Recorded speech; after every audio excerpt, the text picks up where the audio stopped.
बच्चों, पिछले अध्यायों में हमने देखा कि एक उत्पादक किस प्रकार बाजार की विभिन्न शक्तियों जैसे मांग, पूर्ति, उनकी कीमतों, इन सब में समन्वय स्थापित करते हुए अपना उत्पादन कार्य संपन्न करता है और उत्पादन करने के बाद वो किस प्रकार अपनी वस्तुओं का मूल्य निर्धारित करता है, उन्हें बाजार में बेचने के लिए उपलब्ध कराता है। इन सभी कड़ियों के अंतर्गत हमने मांग का एक विस्तृत अध्ययन किया था। हमने ये देखा था कि किस प्रकार किसी वस्तु की कीमत उसकी मांग को प्रभावित करती है। उत्पादन की इसी प्रक्रिया में एक महत्वपूर्ण कड़ी आती है वस्तु की पूर्ति, जो कि उतनी ही इम्पोर्टेंट है, उतनी ही महत्वपूर्ण है जितनी कि वस्तु की मांग। कहीं ना कहीं वस्तु की पूर्ति भी वस्तु की कीमत से उसी तरह प्रभावित होती है जिस प्रकार वस्तु की मांग प्रभावित होती है। तो आज हम देखेंगे वस्तु की पूर्ति की तालिकाएं, पूर्ति के लिए बनाए जाने वाले वक्र। तो आइए देखते हैं। सबसे पहले हम देखते हैं कि वास्तव में वस्तु की पूर्ति होती क्या है। सामान्य बोलचाल की भाषा में देखें तो जितनी वस्तु की उपलब्धता है, यानी कि एक उत्पादक जितनी वस्तु को बेचने के लिए उपलब्ध करा पाता है, वो पूर्ति है। लेकिन कहीं ना कहीं यहाँ पर एक दो महत्वपूर्ण बिंदु छूट जाते हैं जो पूर्ति के लिए आवश्यक होते हैं। जैसे पूर्ति हम उसे ही कह सकते हैं जब एक उत्पादक किसी वस्तु की कुछ निश्चित मात्राओं को निश्चित समय और निश्चित मूल्य पर एक बाजार में बेचने के लिए समर्थ हो पाता है। तो यहाँ पर दो बिंदु, वस्तु का निश्चित मूल्य और निर्धारित समय यानी कोई निश्चित समय, ये दो महत्वपूर्ण बिंदु भी अगर पूर्ति स्टॉक के अंतर्गत आ जाते हैं तो कहीं ना कहीं वो जो उत्पादक के लिए जो वस्तु की उपलब्धता है वो पूर्ति में परिवर्तित हो जाती है। पूर्ति के इसी नियम को हम प्रोफेसर बेनहम और प्रोफेसर थॉमस की परिभाषा से और अधिक अच्छे से समझने का प्रयास करते हैं। आइए देखते हैं प्रोफेसर बेनहम और थॉमस की परिभाषा। प्रोफेसर बेनहम के अनुसार पूर्ति का अर्थ वस्तु की उस मात्रा से है जिसे प्रति इकाई समय में बेचने के लिए प्रस्तुत किया जाता है। थॉमस के अनुसार वस्तुओं की पूर्ति वह मात्रा है जो एक बाजार में किसी निश्चित समय पर विभिन्न कीमतों पर बिकने के लिए प्रस्तुत की जाती है। तो आपने देखा कि दोनों ही अर्थशास्त्रियों ने कहीं ना कहीं यही माना है कि वस्तु की पूर्ति एक बाजार में एक निश्चित समय में या एक निश्चित मूल्य पर किसी उत्पाद की उपलब्धता को सुनिश्चित करती है। अगर हम मांग से इसको कंपेयर करें तो जैसे कि हमने पिछले अध्यायों में देखा, हमने देखा था कि किसी वस्तु की कीमत और उसकी मांग में क्या संबंध है। वहां हमने देखा था कि जैसे जैसे किसी वस्तु की कीमत बढ़ती जाती है वैसे वैसे उस वस्तु की मांग घटती जाती है। इसके विपरीत जैसे जैसे किसी वस्तु की कीमत कम होती जाती है वैसे वैसे उस वस्तु की मांग बढ़ती जाती है। तो यहाँ पर हमने देखा था कि किसी वस्तु की मांग और उसकी कीमत में विपरीत संबंध होते हैं, यानी कि ऋणात्मक संबंध होते हैं। लेकिन अगर हम पूर्ति की बात करें या हम पूर्ति को कीमत से कंपेयर करें तो हम देखते हैं कि जैसे जैसे किसी वस्तु की मांग बढ़ती जाती है वैसे वैसे उस वस्तु की पूर्ति भी बढ़ती जाती है। यानी हम कह सकते हैं कि जैसे जैसे किसी वस्तु की कीमत बढ़ती जाती है वैसे वैसे उस वस्तु की पूर्ति भी बढ़ती जाती है, और जैसे जैसे किसी वस्तु की कीमत कम होती जाती है वैसे वैसे उस वस्तु की पूर्ति भी घटती जाती है। तो यहाँ पर हम ये कह सकते हैं कि यहाँ वस्तु की कीमत और पूर्ति में धनात्मक संबंध होता है। अब साधारण बोलचाल की भाषा में जब हम पूर्ति या सप्लाई शब्द का प्रयोग करते हैं तो कहीं ना कहीं हमको लगता है कि वो जो वस्तुएं या वो जो उत्पाद किसी उत्पादक के द्वारा तैयार किए गए हैं, हमारे पास स्टॉक में है, स्कंध के रूप में रखे गए हैं, उन्हीं की हमको पूर्ति करनी है। तो कहीं ना कहीं पूर्ति और स्टॉक दोनों शब्द एक से लगते हैं, लेकिन फिर भी इनमें कुछ छोटे से अंतर हैं। आइए देखते हैं पूर्ति और स्टॉक में क्या अंतर है। पूर्ति, जैसे कि हमने देखा कि किसी वस्तु के निश्चित मात्रा किसी निश्चित समय में और किसी निश्चित मूल्य पर बाजार में जो उपलब्ध कराई जाती है वो पूर्ति है। लेकिन यहाँ पर स्टॉक के बारे में हम देखते हैं कि निश्चित मात्रा या निश्चित समय ना होकर किसी वस्तु की कुल मात्रा को दर्शाता है जो कि उत्पादक ने तैयार करके अपने पास रखा हुआ है। तो हम ये कह सकते हैं इसके दूसरे अंतर के आधार पर कि पूर्ति के लिए तो एक समय और उसके जो विक्रय का मूल्य है उसकी निश्चितता का होना आवश्यक है, लेकिन स्टॉक में ऐसा कुछ होना आवश्यक नहीं है। तीसरा अंतर हम ये कह सकते हैं कि पूर्ति जो है वो संकुचित धारणा है। समय और वस्तु के मूल्य के आधार पर वो परिवर्तित होती रहती है, लेकिन स्टॉक की अगर हम बात करें तो वो अपने आप में काफी विस्तृत क्षेत्र रखता है। स्टॉक की अलग कई टाइप से इसकी हम कैलकुलेशन करते हैं, कई तरीके से हम इसकी उपलब्धता सुनिश्चित करते हैं। तो देखा जाए तो पूर्ति का क्षेत्र थोड़ा सा संकुचित या सीमित होता है, लेकिन स्टॉक का क्षेत्र काफी विस्तृत और व्यापक है, ऐसा कहा जा सकता है। इसी प्रकार हम देखते हैं कि यहाँ पर वस्तु की जो पूर्ति है वो समय और मूल्य के आधार पर परिवर्तित होती रहती है, लेकिन स्टॉक में इस तरह का परिवर्तन संभव नहीं हो पाता है। तो स्टॉक और पूर्ति के अंतर को जान लेने के बाद अब आइए देखते हैं कि पूर्ति तालिका क्या है और ये किस प्रकार बनाई जाती है। जैसे कि हमने वस्तु की मांग के दौरान देखा था कि वहां पर दो प्रकार की मांग हमारे सामने आई थी, एक तो व्यक्तिगत मांग और दूसरी बाजार मांग। बिल्कुल वैसे ही यहाँ पर पूर्ति को भी हम दो भागों में बांटकर पढ़ेंगे, व्यक्तिगत पूर्ति और बाजार पूर्ति। यानी कि तालिका हम दो आधार पर बनाएंगे, व्यक्तिगत पूर्ति तालिका और बाजार पूर्ति तालिका। अब अगर बात हम व्यक्तिगत पूर्ति तालिका की करें तो हम देखते हैं कि व्यक्तिगत पूर्ति तालिका, जैसे कि नाम से ही स्पष्ट है कि किसी व्यक्ति विशेष की यानी किसी एक उत्पादक के लिए बाजार में जो उसके वस्तु की उपलब्धता वो सुनिश्चित करवा पाता है उसके लिए बनाई जाती है।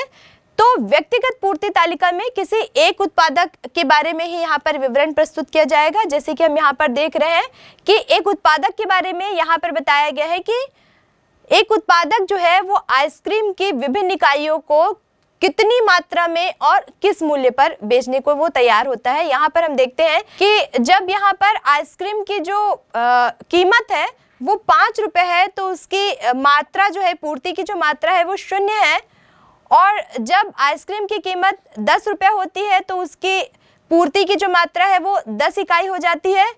जब आइसक्रीम की कीमत आप देख रहे हैं कि 15 रुपए होती है तो उसकी पूर्ति 20 इकाई हो जाती है, और जब आइसक्रीम की कीमत 20 रुपए होती है तो उसकी पूर्ति की जो मात्रा है वो 30 इकाई हो जाती है। तो हम यहाँ पर देख रहे हैं कि जैसे जैसे आइसक्रीम का मूल्य, उसकी कीमत बढ़ती जा रही है, वैसे वैसे उसकी पूर्ति भी बढ़ती जा रही है। कहीं ना कहीं ये कंसेप्ट यही बताता है कि जो उत्पादक है या जो विक्रेता है वो भी यही चाहता है कि वो अपने उत्पादों को उस समय बेचे जब वस्तु की कीमत बाजार में ज्यादा हो या बढ़ रही हो, क्योंकि ज्यादा कीमत पर जब वो अपने उत्पादों को बेचेगा तो जाहिर सी बात है उसको ज्यादा लाभ प्राप्त होगा। तो इसी धारणा के अनुसार ये व्यक्तिगत पूर्ति तालिका हमने देखी। अब हम देखते हैं कि बाजार पूर्ति तालिका क्या है। बाजार पूर्ति तालिका में, जैसे कि हमने व्यक्तिगत पूर्ति तालिका में देखा था, तो हमारी मान्यता ये थी कि बाजार में वस्तु का एक उत्पादक या एक विक्रेता है, लेकिन व्यवहारिक जीवन में ये परिस्थिति संभव नहीं हो पाती है। व्यवहारिक जीवन में हम बाजार तालिका का ही अध्ययन कर पाते हैं। तो बाजार पूर्ति तालिका के बारे में अगर हम देखते हैं तो यहाँ पर हमारी मान्यता ये रहती है कि बाजार में किसी वस्तु के एक से अधिक यानी 2 या 2 से अधिक उत्पादक या विक्रेता है। यहाँ हमने मान लिया कि आइसक्रीम के दो उत्पादक या दो विक्रेता हैं, ए और बी। क्योंकि अब एक से अधिक हो गया तो ये व्यक्तिगत पूर्ति तालिका तो रही नहीं। अब हमारे पास जो तालिका सामने है वो है बाजार तालिका। तो बाजार पूर्ति तालिका में हम देख रहे हैं कि आइसक्रीम की कीमत और दो व्यक्ति या दो उत्पादनकर्ता ए और बी हमारे साथ हैं, और उसके साथ हम बाजार पूर्ति को देखेंगे। तो यहाँ पर हम देखते हैं कि जब आइसक्रीम की कीमत 5 रुपए है तो ए फर्म जो है उसकी पूर्ति है 0 और बी फर्म की पूर्ति भी 0 है, यानी कि अगर हम बाजार पूर्ति को देखें तो वो भी 0 होगी। दूसरी कंडीशन में हम देखते हैं कि आइसक्रीम की कीमत जब 10 रुपए होती है तो यहाँ पर जो फर्म ए है उसकी पूर्ति 10 इकाई की है और फर्म बी जो है उसकी पूर्ति 5 इकाई की है, यानी कि अगर हम ओवरऑल बाजार पूर्ति की बात करें तो वो 15 इकाई होगी। तीसरी कंडीशन में हम देखते हैं कि जब बाजार में आइसक्रीम की कीमत 15 रुपए हो गई तो फर्म ए के लिए उसकी पूर्ति 20 इकाई हो गई और फर्म बी के लिए उसकी पूर्ति 10 इकाई हो गई है। अगर हम इसके आधार पर बाजार पूर्ति की बात करें तो हम देखते हैं कि 30 इकाई हो जाएगी। चौथी कंडीशन में हम देखते हैं जब आइसक्रीम का मूल्य 20 रुपए है तो यहाँ पर फर्म ए की पूर्ति 30 इकाई की है और फर्म बी की जो पूर्ति है 20 इकाई की है। इसके आधार पर अगर हम बाजार पूर्ति का निर्धारण करें तो हम देखते हैं कि 50 इकाई जो है वो बाजार पूर्ति हमको यहाँ पर प्राप्त होती है। अब हमने देखा पूर्ति तालिका, व्यक्तिगत भी और मांग दोनों। अब इन्हीं पूर्ति तालिकाओं को हमको रेखा चित्र के आधार पर प्रस्तुत करना होगा जिससे कि हम इसकी अवधारणा को और अच्छे से समझ सकें। तो यहाँ पर हमको दो तरीके के वक्र का अध्ययन करना होगा, एक तो पूर्ति वक्र और पूर्ति वक्र के अंतर्गत व्यक्तिगत पूर्ति और बाजार पूर्ति वक्र।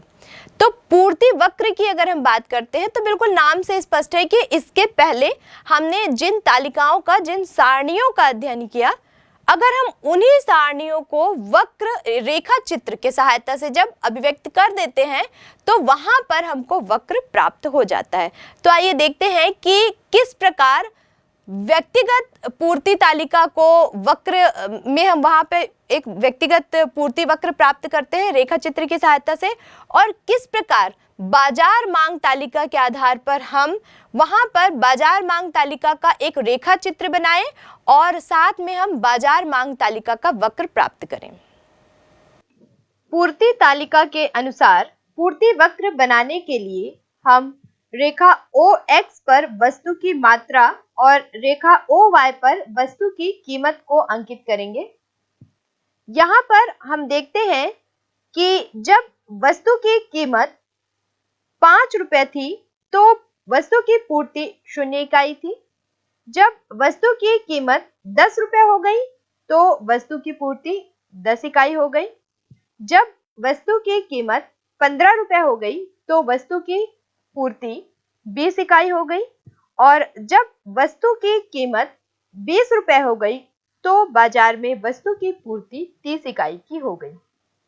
इस प्रकार हमें यहाँ पर एक SS वक्र प्राप्त होता है जो कि पूर्ति वक्र है और बाएं से दाएं ऊपर की ओर जा रहा है। इस SS पूर्ति वक्र के धनात्मक ढलान से ये ज्ञात हो जाता है कि वस्तु की कीमत बढ़ने पर पूर्ति भी बढ़ती है। इस चित्र से हमें यह भी पता चल रहा है कि यदि कीमत 5 रुपए या इससे कम होगी तो विक्रेता वस्तु को बेचने के लिए तैयार नहीं होगा। यानी जिस कीमत से नीचे विक्रेता वस्तु को बेचने के लिए तैयार नहीं होता उसे सुरक्षित कीमत या न्यूनतम पूर्ति कीमत भी हम कह सकते हैं। बाजार पूर्ति वक्र को रेखा चित्र द्वारा स्पष्ट करने के लिए हम तालिका का प्रयोग करेंगे जिसमें सबसे पहले आइसक्रीम की कीमत दी गई है, दो फर्मों की जानकारी फर्म ए और बी की जानकारी दी गई है और साथ में बाजार पूर्ति दी गई है। सबसे पहले हम फर्म ए के लिए पूर्ति वक्र का निर्माण करेंगे।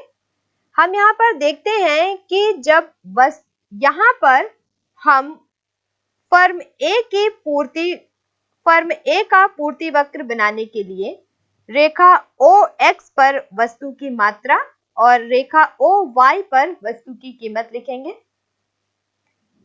हम देखते हैं कि जब वस्तु की कीमत 5 रुपए प्रति इकाई थी तो फर्म ए द्वारा की गई पूर्ति 0 थी। जब वस्तु की कीमत 10 रुपए प्रति इकाई हो गई तो फर्म ए द्वारा की गई पूर्ति 10 इकाई हो गई। जब वस्तु की कीमत 15 रुपए प्रति इकाई थी तो फर्म ए द्वारा की गई पूर्ति 20 इकाई की हो गई। जब वस्तु की कीमत 20 रुपए प्रति इकाई हो गई तो फर्म ए द्वारा की गई पूर्ति 30 इकाई की हो गई। इस प्रकार हमें एक SS वक्र प्राप्त होता है जो कि बाएं से दाएं ऊपर की ओर बढ़ता हुआ प्राप्त हो रहा है और यह बता रहा है कि जैसे जैसे वस्तु की कीमत बढ़ती गई वैसे वैसे उसकी पूर्ति बढ़ती गई। ठीक इसी प्रकार हम फर्म बी के लिए वक्र का निर्माण करेंगे। यहाँ हम देख रहे हैं कि जब वस्तु की कीमत 5 रुपए थी तो फर्म बी द्वारा की गई पूर्ति 0 इकाई थी। जब वस्तु की कीमत 10 रुपए हुई तो फर्म बी द्वारा की गई पूर्ति 5 इकाई हो गई। जब वस्तु की कीमत 15 रुपए हुई तो फर्म बी द्वारा की गई पूर्ति 10 इकाई हो गई। जब वस्तु की कीमत 20 रुपए हो गई तो फर्म बी द्वारा की गई पूर्ति 20 इकाई की हो गई। यहाँ पर हमको जो रेखा SS प्राप्त होती है वो फर्म बी का पूर्ति वक्र है। ये बाएं से दाएं ऊपर की ओर बढ़ता हुआ और पूर्ति एवं कीमत में धनात्मक संबंध को बताता हुआ है। अब फर्म ए और बी दोनों के पूर्ति वक्रों को मिलाकर हम बाजार पूर्ति वक्र ज्ञात करेंगे। यहाँ पर हम बाजार पूर्ति वक्र का निर्माण करने के लिए रेखा OX पर वस्तु की मात्रा और रेखा OY पर वस्तु की कीमत को लेंगे। हम देखते हैं कि जब वस्तु की कीमत 5 रुपए थी तो बाजार में उसकी पूर्ति 0 इकाई थी। जब वस्तु की कीमत 10 रुपए हो गई तो बाजार में उसकी पूर्ति 15 इकाई की हो गई। जब वस्तु की कीमत 15 रुपए हो गई तो बाजार में उसकी पूर्ति 30 इकाई हो गई। जब वस्तु की कीमत 20 रुपए हो गई तो बाजार में उसकी पूर्ति 50 इकाई की हो गई। इसके आधार पर हमको जो SS वक्र प्राप्त होता है वो बाजार पूर्ति वक्र है जो कि बाएं से दाएं ऊपर की ओर बढ़ता हुआ दिखाई दे रहा है और यह इस बात को स्पष्ट कर रहा है कि वस्तु की कीमत और उसकी पूर्ति या बाजार पूर्ति में धनात्मक संबंध पाया गया है। तो आपने देखा कि किस प्रकार जब हमने व्यक्तिगत मांग तालिका का निर्माण किया और व्यक्तिगत मांग तालिका के आधार पर व्यक्तिगत मांग तालिका के रेखा चित्र का निर्माण किया, तो हमने देखा कि किस प्रकार ये जो व्यक्तिगत पूर्ति वक्र जो था वो नीचे से ऊपर की ओर बढ़ता हुआ वक्र हमको वहां पर प्राप्त हुआ था। वैसे ही बाजार पूर्ति तालिका में हमने जिन रेखा चित्रों का निर्माण किया और उसके आधार पर हमको जो वक्र प्राप्त हुए वहां पर भी हमने देखा कि हमको ये जो वक्र प्राप्त हुए पूर्ति वक्र, चाहे वो व्यक्तिगत हो या बाजार, दोनों ही बाएं से दाएं नीचे से ऊपर की ओर बढ़ते हुए प्राप्त हुए। कहीं ना कहीं ये कॉन्सेप्ट जो है, ये अवधारणा जो है, ये बताती है कि ऐसा इसलिए हुआ क्योंकि प्रत्येक दशा में यहाँ पर कीमत और पूर्ति के बीच धनात्मक संबंध पाया गया, यानी कि कीमत के बढ़ने के साथ साथ पूर्ति बढ़ती है और कीमत के घटने के साथ साथ पूर्ति भी घट जाती। तो ये तो थी पूर्ति वक्र की बात, लेकिन ये जो पूर्ति वक्र है ये कुछ मान्यताओं पर आधारित है। कौन कौन सी मान्यताएं हैं जिस पर ये पूर्ति वक्र आधारित है, आइए देखते हैं।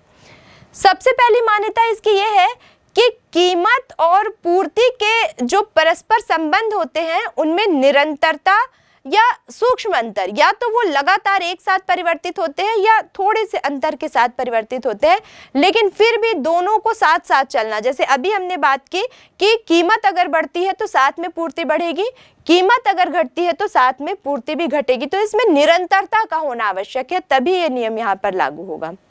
दूसरी बात अगर हम मान्यता की करें तो हम देखते हैं कि उत्पत्ति के जो साधन है उनकी कीमतें स्थिर होनी चाहिए, क्योंकि उत्पत्ति के जो साधन है उनकी कीमतें वहां पर उत्पादित की जा रही वस्तु की कीमतों को सीधा प्रभावित करती है। तो अगर उत्पत्ति के साधनों की कीमतें बढ़ती हैं तो जाहिर सी बात है कि हमने जो इकाइयों का उत्पादन किया है उनकी कीमतें बढ़ जाएंगी, तो यहाँ पर यह नियम लागू नहीं हो पाएगा। अब हम अगर इसकी तीसरी मान्यता की बात करें तो हम देखते हैं कि इस पूरी प्रक्रिया में जो क्रेता है उसकी आय स्थिर होनी चाहिए, क्योंकि अगर उसकी आय अचानक से बढ़ गई तो जाहिर सी बात है कि फिर वो अपने जो खर्च है वो अन्य अन्य वस्तुओं पर करने लगेगा और वहां पर फिर ये नियम लागू नहीं हो पाएगा। अगली मान्यता की अगर हम बात करें तो हम देखते हैं कि जो क्रेता है उसके स्वभाव या रुचि में परिवर्तन ना हो। क्या होता है कि जब किसी वस्तु को खरीदना या उसका उपभोग करना किसी क्रेता की स्वभाव बन जाता है, उसकी रुचि है उसमें, उसको इंटरेस्ट है, तो फिर वो ये नहीं देखता है कि कीमत जो है बाजार में वो बढ़ रही है या उसके कंपैरेटिव किसी वस्तु की कीमत कम है। जिस वस्तु में उसकी रुचि है या जिसको यूज करना उसका स्वभाव है उसको वो बड़ी कीमत पर भी खरीदने के लिए तैयार हो जाता है। तो यहाँ पर ये नियम लागू नहीं हो पाता है। अगली हम इसकी मान्यता की बात करें तो देखते हैं कि यहाँ पर उत्पादन के तकनीकों को लेकर किसी तरह का परिवर्तन ना हो तो ही ये नियम लागू होगा। यानी कि उत्पादक को अगर कोई नई तकनीक मिल जाए तो जाहिर सी बात है कि वो अपना प्रोडक्शन जो है, उत्पादन जो है वो बढ़ा देगा। उत्पादन अगर बढ़ाता है तो पूर्ति अपने आप बढ़ जाएगी। तो यहाँ पर भी कहीं ना कहीं इस नियम को लागू होने में थोड़ी सी दिक्कत आएगी। तो ये कुछ ऐसी मान्यताएं हैं जो इस नियम, जो पूर्ति का हमने जो नियम पढ़ा कि किस तरह वो कीमत के साथ चलती है, उनको लागू करने के लिए ये इन मान्यताओं का होना आवश्यक है। मान्यताओं के बाद अब अगर हम आगे देखें कि पूर्ति किस किस टाइप की होती है, क्या क्या प्रकार है इसके, तो पूर्ति के प्रकार में सबसे पहली पूर्ति जो होती है वो है बाजार पूर्ति। यानी कि यहाँ पर हम इसको अति अल्पकालीन भी बोल सकते हैं। जब बाजार पूर्ति की हम बात करते हैं तो समय यहाँ पर इतना कम रहता है कि अगर अचानक से किसी वस्तु की मांग बढ़ जाए तो यहाँ पर हम पूर्ति, यानी कि इतना कम समय रहता है कि उत्पादन के साधनों में हम कोई हेरफेर नहीं कर पाते और पूर्ति को हम बढ़ा नहीं पाते हैं। दूसरी अगर हम बात करें अल्पकालीन पूर्ति, यानी अति अल्पकाल से थोड़ा सा समय ज्यादा रहता है। उत्पादन के, जैसे हमने पढ़ा था कि 5 साधन है, तो सभी में तो हम परिवर्तन यहाँ पर संभव नहीं कर पाते अल्पकाल में, लेकिन कुछ एक साधनों में हम परिवर्तन करके थोड़ी बहुत पूर्ति को मैनेज कर सकते हैं। इसके बाद अगर हम बात करें दीर्घकालीन पूर्ति की, तो चूंकि नाम से स्पष्ट है दीर्घकालीन, यानी यहाँ पर उत्पादक के पास इतना पर्याप्त समय रहता है कि वो उत्पादन के सभी साधनों में, या कहा जाए कि पूरे पैमाने को परिवर्तित करके उत्पादित इकाइयों को बहुत आसानी से उनकी संख्याओं को वो बढ़ा सकता है। अब अगर हम बात करें संयुक्त पूर्ति, कुछ वस्तुएं ऐसी होती हैं जो साथ साथ में प्रयोग में लाई जाती हैं, उनका हम जो प्रयोग करते हैं वो संयुक्त रूप से करते हैं। जब हम प्रोडक्शन भी करते हैं, उत्पादन भी करते हैं, तो एक के साथ वो दूसरी, जिनको हम बोलते हैं कि main product and by product, साथ साथ में वो उत्पन्न होती है। जैसे हम बात करें कपास के साथ बिनौला की, तो साथ साथ उसकी उत्पत्ति होती है। या हम यहाँ पर बात कर ले गेहूं के साथ हम गेहूं की भूसी का भी व्यापार करते हैं। तो ये चीजें ऐसी होती हैं कि एक वस्तु की अगर हम पूर्ति को बढ़ाते हैं तो उसके साथ जो उसका सहायक उत्पाद प्राप्त हो रहा है उसकी पूर्ति अपने आप बढ़ जाती है। वैसे ही एक बात आती है सामूहिक पूर्ति की। कुछ वस्तुएं ऐसी होती हैं जिनका प्रोडक्शन करने के बाद हम उनको कई अलग अलग दिशाओं में हम उसका उपयोग करते हैं। जैसे अगर हम लकड़ी की बात करें तो लकड़ी का जो व्यवसाय है, वहाँ पर रॉ मटेरियल जो है वो लकड़ी है। इस लकड़ी से वो फर्नीचर बना सकता है, घर के जो है खिड़की दरवाजे बना सकता है, मनोरंजन की कुछ चीजें बना सकता है, डेकोरेटिव कुछ आइटम बना सकता है। तो मल्टीपर्पस यूज है, बहुत से यूज हैं। तो अगर हम एक चीज का उत्पादन बढ़ा ले, जैसे लकड़ी अगर हम पर्याप्त मात्रा में है हमारे पास, तो इससे हमने जितनी भी वस्तुओं का निर्माण किया उन सब की पूर्ति एक साथ बढ़ जाती है। तो क्योंकि पूरे समूह में इनकी पूर्ति हो जाती है, इसलिए हम इन्हें कहते हैं सामूहिक पूर्ति। तो ये तो थे पूर्ति के प्रकार। अब आइए देखते हैं कि कौन कौन से घटक हैं जो इस पूर्ति की पूरी प्रक्रिया को प्रभावित कर देते हैं।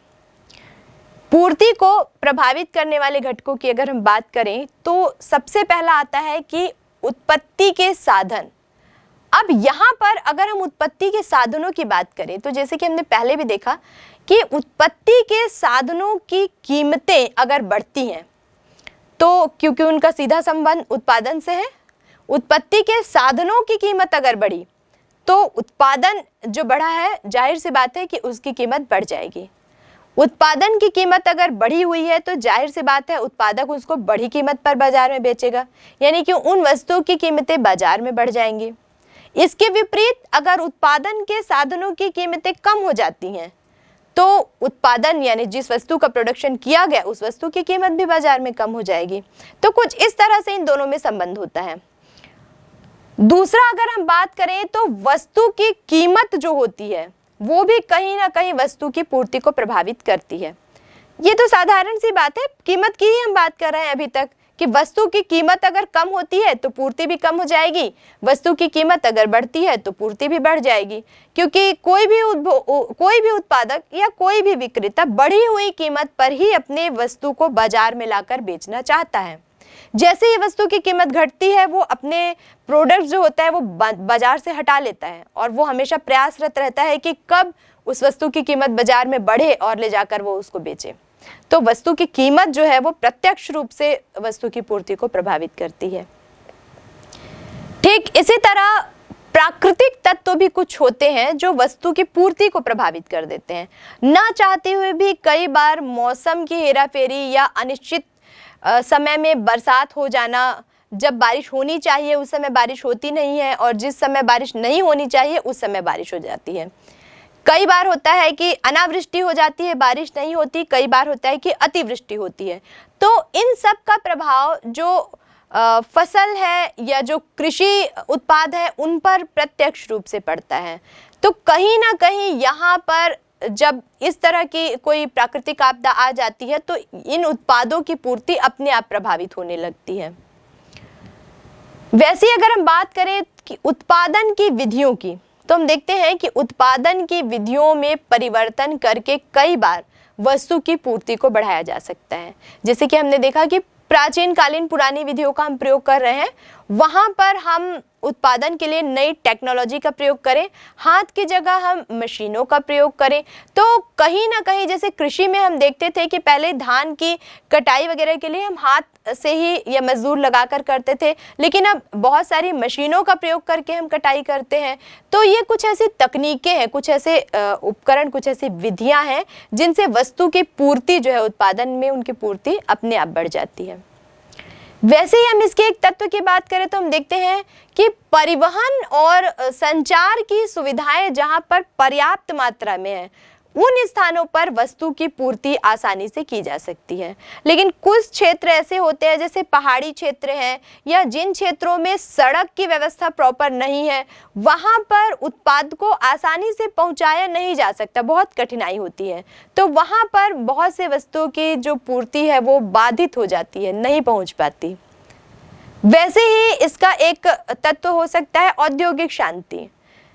हम अक्सर देखते हैं कि जिन कंपनी में, जिन व्यवसायों में हमेशा श्रमिक और उत्पादक के बीच एक अच्छे संबंध नहीं बन पाते हैं, वहां पर लगातार कोई ना कोई हड़ताल, तालाबंदी और या प्रोडक्शन पर रोक, इस तरह की परिस्थितियां लगातार निर्मित होते रहती है।